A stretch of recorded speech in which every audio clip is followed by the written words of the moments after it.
Sono con Alexander Bolognesi, Marco Stefani e Paolo Leoni della Scuderia Trio, che oggi hanno ricevuto ben 2 riconoscimenti, uno per aver vinto la classifica ufficiale dell'Ippodromo Arcoveggio 2020 e uno per essere stati più votati dei social.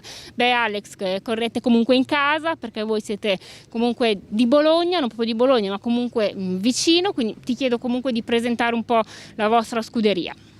Allora, intanto grazie per i premi, siamo molto contenti perché è effettivamente un essere ripagati da tutti gli sforzi che facciamo tutti i giorni, i ragazzi Marco e Paolo che lavorano tutti i giorni con noi, ed è una grandissima soddisfazione. La Scuderia Trio è una scuderia storica a Bologna, siamo molto contenti di aver vinto i premi a Bologna proprio perché è casa nostra, con anche l'affetto del pubblico che purtroppo non c'è più, ma da casa ci hanno detto che ci seguono, ci hanno votato e per questo siamo molto contenti e noi continueremo sempre a lottare in pista. Grazie, intanto complimenti. Beh, adesso ci darei la parola a Marco. Marco, parliamo un po' dell'aspetto tecnico, al momento quanti cavalli avete e ovviamente è buono il bilancio del 2020 e quali sono un po' gli obiettivi del 2021? Sì, sempre circa una quarantina di cavalli, qualche mese più, qualche mese meno, come le normali scuderie.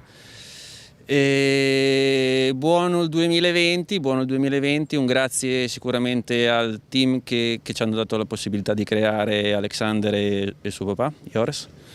E cerchiamo di fare il meglio come sempre. L'anno scorso ci è venuto forse fatto un attimino meglio degli altri anni e comunque no, il merito non è mai di una persona sola ma è sempre del team che siamo riusciti a creare, penso.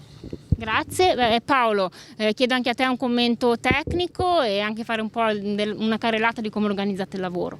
Beh, niente, siamo molto affiatati fra di noi, c'è feeling a prescindere, io che alleno i cavalli insieme con i ragazzi che mi seguono molto da vicino e ne sono molto fiero e contento, anche con Marco che dopo ogni corsa ci confrontiamo per capire se ci sono delle problematiche con i cavalli che giustamente non è che sempre i cavalli vanno bene. E le abbiamo sempre risolte, insomma, bene o male le abbiamo sempre risolte. 2021 speriamo meglio, io sono molto fiducioso che noi facciamo meglio. E comunque grazie alla famiglia Bolognesi, grazie a Marco Stefani, perché è la prima volta che mi trovo a Bologna come allenatore, che io ho sempre fatto la mia professione nel Veneto a Padova, e quindi è una soddisfazione per me grande.